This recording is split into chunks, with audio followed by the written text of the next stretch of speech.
today's news. CBS News on the Hour, sponsored by O'Reilly Auto Parts. I'm Monica Rick. Iowa voters will be braving frigid temperatures for the first nominating contest in the GOP presidential race. Political director Finn Gomez says Donald Trump holds a strong lead in Iowa, but Nikki Haley's not far behind. I think she owns this lane, essentially the anti-Trump lane in this state. If she owns that lane, and if you are a Republican caucus goer who's looking for an option aside from Trump, DeSantis is a little too similar. I think he turns to Nikki Haley. Polls showed Trump with a nearly 30-point lead. Haley's got 20% support, and DeSantis has 16%. I'm Matt Piper in Des Moines, where voters are out in the snow-covered streets ahead of caucusing. When you walk in there, do you already have your mind made up, or are you someone who could be swayed? No, I have my mind made up, yes. And I did it early on, and I looked at all the candidates. Jenny Judas says she supports Ron DeSantis. I'll tell you the issue that swayed me to DeSantis is I think Trump did a fantastic job when he was president up until COVID. Others, like Dan, only just made their decision. I was actually made my decision last night.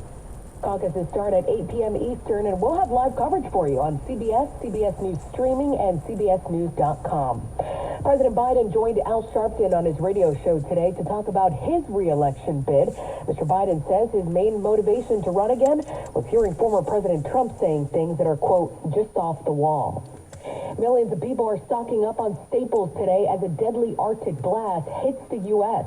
This girl's in Memphis, Tennessee. Got like some hummus and pretzel chips, but I did stock up on like milk, bread, the usual. If you're traveling today, good luck. Airlines have scrapped about 2,500 flights. More than 6,000 have been delayed. Another ship has been targeted by rebels in the Red Sea. Correspondent Kimmy McCormick. A U.S.-owned container ship has been struck off Yemen in the Gulf of Aden. This follows another attack in which Yemen's Houthis fired an anti-ship cruise missile toward an American destroyer. The first attack since the U.S. and its allies launched retaliatory strikes on Yemen. Today we celebrate the legacy of Dr. Martin Luther King Jr. Here's CBS's Skylar Henry. Martin Luther King III laid a wreath at his father's memorial on the day of his birthday. In honor of the memory of Dr. King. On this national holiday, everyone is encouraged to give back and volunteer. President Biden visited Philadelphia, where he helped support people who are food insecure. At the University of South Carolina, more than 160 students volunteered for service activities. So we're just going around this area right here and picking up trash and anything else to just clean up the community. This is CBS News. Well, that's today's news. Today's news. I didn't hear any good news, did you? I didn't think so. I guess it's all about perspective. The glass is half full. Well, as always, I want to thank you again for coming along with me on these Dash Cam News adventures. You know the drill. Peace, love, and all that hippie jazz. Bye-bye, everybody.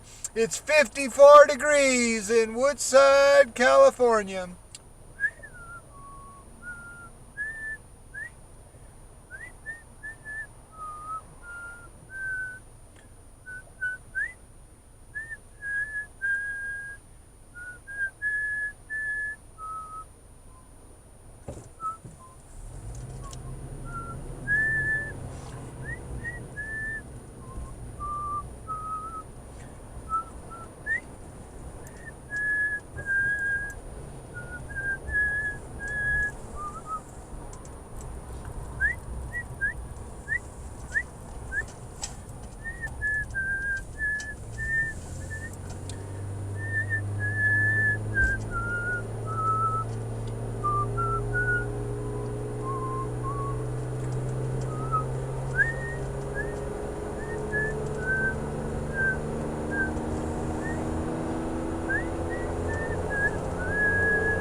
Bless me.